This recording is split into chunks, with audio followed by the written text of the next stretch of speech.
نہیں بدلی۔ رابی تم تیار ہو جاؤ، جلدی سے، میں 15 منٹ تک گھر پہنچ رہا ہوں، میں ہارن دوں گا تو تم باہر آ جانا۔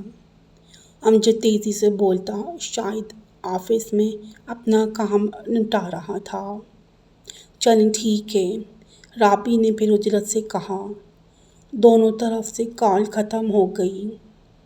اسے 15 منٹ میں سبحان اور عبد الرحمن کو تیار کرنا تھا۔ خود تو تھوڑی دیر پہلے ہی نہا کر کپڑے بدلے تھے۔ ٹھیک 15 منٹ بعد میں اس نے بچوں کو تیار کر لیا تھا۔ 5-10 منٹ ہی اوپر ہوئے تھے، امجد نے ہارن دیا اور وہ دونوں بچوں کو ساتھ لے کر باہر آ گئی۔ حبیبہ بیگم ساس خلاف معمول آج اپنے کمرے میں آرام فرما رہی تھیں۔ اس نے جلدی میں ان کے کمرے کے دروازے پر کھڑے ہو کر مطلع کیا اور ان کی کوئی بھی بات سنے بغیر نکل آئیں۔ جلدی کرو یار، افطاری سے پہلے گھر پہنچنا ہے۔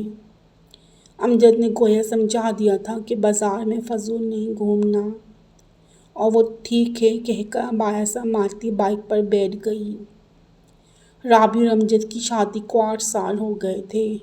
جہاں امجد 3 بہنوں کا اکلوتا بھائی تھا، وہیں رابی 2 بھائیوں کی اکلوتی بہن تھی۔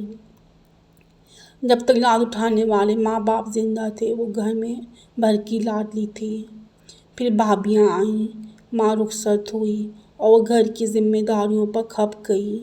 کسی بھابی کو مکمل آرام ضروری ہوتا تو کسی کا شیرخوار بچہ اسے کچھ نہ کچھ کرنے دیتا۔ رابی کے ابا سمجھدار انسان تھے، انہوں نے فوراً بیٹی کو اپنے گھر کا کر دیا۔ پرائی ہانڈیاں مانجنے سے اچھا ہے کہ اپنے گھر جا کر سنبھالے۔ یہی ریت ہے، لڑکی کا گھر ماں باپ کی زندگی تک ہوتا ہے، خاص کر ماں نہ ہو تو ہر رشتہ بیگانہ بن جاتا ہے، اور جن کی مائیں سلامت ہوں ان کی بیائی بیٹیوں کو بھی بڑے مان مل جاتے ہیں۔ رابی کی شادی کے 1 سال بعد اس کے ابا بھی فوت ہو گئے، پھر تو میکا کمی اور خوشی تک محدود ہو گیا۔ امجد بہت نفیس طبیعت کا تھا، دونوں میں بہت زیادہ ذہنی ہم آہنگی تھی۔ امجد پڑھا لکھا، سلجھا ہوا اور انسان تھا، کسی گورنمنٹ ادارے میں کلرک تھا، ذاتی مکان تھا، کوئی فکر نہیں تھی، زندگی کی گاڑی عزت کی روٹی کھا کر چل رہی تھی۔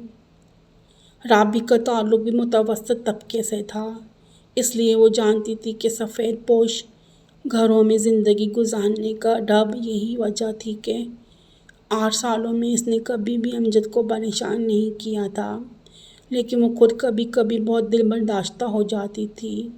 وجہ تھی اس کی ساس، اور ساس کوئی عام عورت نہیں تھی، کھرواٹ تھی۔ نندیں تو اس کے بیاہ کرانے سے پہلے ہی اپنے گھروں کی ہو گئی تھیں، لیکن جب کبھی آتی رابی اور امجد کو تکنی کا ناچ نچواتی۔ حبیبہ بیگم اور ان کی بیٹیاں رابی اور امجد کی شرافت کو ان کی کمزوری سمجھ کر ہر بار ناجائز فائدہ اٹھاتیں، اور وہ دونوں میاں بیوی سب کے سامنے کچھ نہ کہتے مگر آپس میں بیٹھ کر دل ہلکا کر لیا کرتے۔ وہ بہت خوش تھی۔ امجد اس شہر کے مہنگے ترین مال پر لایا تھا۔ یہاں ہر چیز موجود تھی، مختلف بازاروں میں گھومنے کی ضرورت نہیں تھی، نہ بھاؤ تاؤ کرنے کی جھنجھٹ۔ بچے بھی پہلی دفعہ ایسی جگہ آئے تھے، ان کی خوشی بھی دیدنی تھی۔ انہوں نے سبحان عبد الرحمن کے لیے سفید کرتے شلواریں اور بلیک ویسٹ کوٹ خرید لیا۔ امجد نے بچوں کو ان کی پسند کے جوتے گھڑیاں بھی دلوائیں۔ پھر دونوں نے اپنی شاپنگ کی۔ پاپا ہمیں پیزا کھلائیں، باپ کا منہ دیکھ کر بچوں کی فرمائش شروع ہو چکی تھی۔ امجد انہیں آئس کریم کھلا دیں، پیزا اور نگیٹس پیک کروا لیں، گھر جا کر افطاری کر لیں گے۔ غالباً آج پہلی دفعہ ہی تھی جب رابی نے گن کر اور سوچ کر خرچ نہیں کیا تھا، کیونکہ امجد نے اسے بتایا تھا کہ اس نے کافی مہینوں سے اس کی اور بچوں کی عید کی شاپنگ کے لیے رقم جمع کرنی شروع کر دی تھی اور آج وہ اپنی من پسند چیزیں خرید لے۔ امجد بچوں کو ساتھ لے کر فوڈ کورٹ کی طرف چلا گیا۔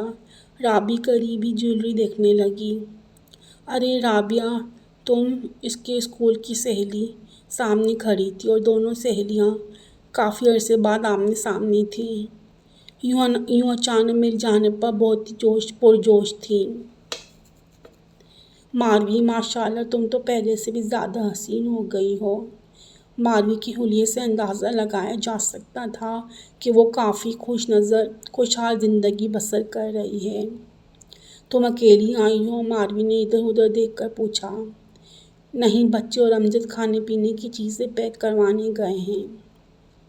اوہ گریٹ، اس کا مطلب ہے کہ جیجو جی اتنے سالوں بعد بھی بیگم کے نخرے اٹھا رہے ہیں۔ دونوں میں چھیڑ چھاڑ ہونے لگی۔ ماروی بچوں اور امجد سے مل کر بچوں کو عیدی کے نام 2,000 دینے رابعہ نے لاکھ منع کیا، مگر ماروی سے اپنے گھر آنے کی دعوت دے کر اجازت چاہی۔ آج کا دن ہی بہت پیارا ہے، رابی کی زبان سے پھسلا تو امجد نے خوش ہو کر اسے دیکھا۔ ہمیشہ چاہ کر بھی وہ اس کے ارمان پورے نہ کر سکا تھا۔ اس بات کا ہمیشہ اس سے قلق رہتا تھا، مگر آج اس کی آنکھوں میں چمک اور خوشی دیکھ کر دل پر اتنے سالوں کا بوجھ تھا وہ ایک پل میں سرک گیا تھا۔ حبیبہ بیگم غصے میں جلتی کڑکتی ہاتھ پر ہاتھ رکھے دھرے بیٹھی تھیں۔ روزہ افطار کا وقت قریب تھا۔ انہوں نے اپنے طور پر ذرا سا بھی کوئی انتظام نہ کیا۔ ظاہر ہے کہ ان کی بلا سے سب کام تو رابی کی ذمہ داری تھی۔ الٹا انہوں نے سوچ کر رکھا تھا کہ آئے ذرا یہ سیدھا کرتی ہوں، اسے کھینچتی ہوں، اس الو کی بھی لگا میں جو بیوی کے اشاروں پر ناچنے لگا ہے۔ وہ آستینیں چڑھا کر باہر لاؤنج پر ہی بیٹھ گئیں تاکہ جیسے رابی گھر میں داخل ہو اس کا گلا دبوچ ڈالیں۔ السلام علیکم امی، امجد نے دھیرے سے سلام کیا۔ کیا وہ جانتا تھا کہ اس کی ماں یہ سب مشکل سے برداشت کرے گی؟ حبیبہ بیگم نے چشمہ ذرا اوپر کر کے دیکھا۔ دونوں میاں بیوی لدے بندھے تھے۔ مختلف شاپنگ بیگز اور کھانے پینے کی بھی چیزیں ہیں، ویسے ان کی آنکھیں کھلی کی کھلی رہ گئیں۔ رابی، یہ سارا سامان کچن میں رکھ دو، میں جلدی سے امی کو شاپنگ دکھا دوں۔ شاپنگ ابھی کے ابھی دکھانا ضروری تھا، اگر کمرے میں لے جانے کے بعد دکھائیں گے تو ماں نہ جانے کیا کیا غلط فہمیاں پال لیتی۔ تم دن دہاڑے اسے شاپنگ پر لے گئے تھے، یہ افطاری کا انتظام کیا ہمسایوں نے کرنا تھا؟ وہ بیٹے پر گرج پڑی۔ امی جی، افطاری کا سب کچھ بلکہ کھانا بھی ساتھ لے آیا ہوں، وہ دھیرے سے کہہ کر شاپنگ بیگ کھولنے لگا۔ رابی نے کچن سلیب پر پیزا اور نگیٹس باکس کے ساتھ بیف پلاؤ، سلاد اور چپلی کباب بھی نکال کر رکھے۔ آج تو امجد نے کمال ہی کر دیا تھا، اتنے سالوں کی تھکان جیسے اتر گئی تھی۔ بچوں کے کپڑے، جوتے ماشاءاللہ بہت پیارے ہیں۔ حبیبہ بیگم نے بڑے غور سے ایک ایک چیز دیکھی۔ شاپنگ بیگ سے اندازہ ہوتا تھا کہ کسی بڑے مال سے شاپنگ کی ہے۔ یہ میرا سوٹ اور ویسٹ کوٹ ہے اور یہ رہا آپ کا اور رابی کا سوٹ۔ امجد نے رابی کے لیے پرپل اور of white designs embroidery dress پسند کیا تھا اور امی کے لیے لائٹ گریپ کلر کا بریزیئر کڑھائی ڈریس۔ اتنے شاندار جوڑے، حبیبہ بیگم کی آنکھیں کھلی کی کھلی رہ گئیں۔ اور یہ باقی رابی کا سامان، چوڑیاں، جیولری وغیرہ، سب کو بہت اچھا ہے، مگر اتنا پیسہ چند جوڑوں میں جو آئے ہو کسی بازار سے خرید لیتے تو باقی سب کے جوڑے آ جاتے، مگر نہیں، جو بیوی سے بولنا ہے وہی کرنا ہے، وہ اپنی دھن میں بولے گئی۔ امجد کے ساتھ کچن سے آتی رابعہ باقی سب کے جوڑوں پر ہی اٹک گئے تھے۔ باقی سب کے؟ امجد نے انجان بنتے کہا۔ کمال ہے میاں، بھول گئے کہ تمہاری 3 یتیم بہنیں بھی ہیں جو اپنے اپنے سسرال میں بیٹھی تمہاری راہ تک رہی ہوں گی، مگر انہیں کیا معلوم کہ تم تو پتھر دل ہو چکے ہو۔ اب اسے بھول بیٹھے ہو تو میرے بعد کیا ہوگا؟ حبیبہ بیگم کی اداکاری کا باقاعدہ آغاز ہو چکا تھا۔ ہر سال ماں کے کہنے پر امجد تینوں بہنوں کو عید پر جوڑے دلواتا ان کے بچوں کو ان کی نہ عیدیں دیتا، مگر اب مہنگائی نے جو حالات کیے تھے، اسے لگ رہا تھا کہ اب وہ دور ختم ہو چکا ہے کہ دوسروں کو تحفے دیے جائیں۔ وہ جس قرار سے تعلق رکھتا تھا، وہ اپنی بیوی بچوں کی ذمہ داریوں کو نبھانے ہی دوبھر ہو چکا تھا۔ امی عید کے دن سب کے بچوں کو عیدی دے دوں گا، مگر کپڑے جوتے دینے والی ریت اب ختم کر دیں، اب بہت مشکل حالات چل رہے ہیں۔ وہ بے دلی سے کپڑے دوبارہ بیگز میں ڈالنے لگا۔ اچھا حالات سے بہنوں پر آ کے تنگ ہوئے ہیں۔ اپنی ملکہ کو ان حالات میں بھی نہ جانے کس سیارے سے شاپنگ کروا کے لائے ہو۔ میری بچوں کے جوڑے لاؤ، نہیں تو میرا جوڑا بھی اپنی بیوی کو دے دو یا چولہے پر جھونک دو۔ ان کا واہ ویلا شروع ہو گیا۔ امجد نے دیکھا کہ رابی کی آنکھوں کی چمک بجھ گئی تھی۔ وہ بے دلی سے کمرے میں چلی گئی۔ وہ جانتی تھی کہ اس بار بھی اس کی عید پر پرانے کپڑوں میں ہوگی اور اس کا نیا جوڑا اس کی کسی نند کی نظر ہوگا، کیونکہ ریت نہیں بدلی تھی۔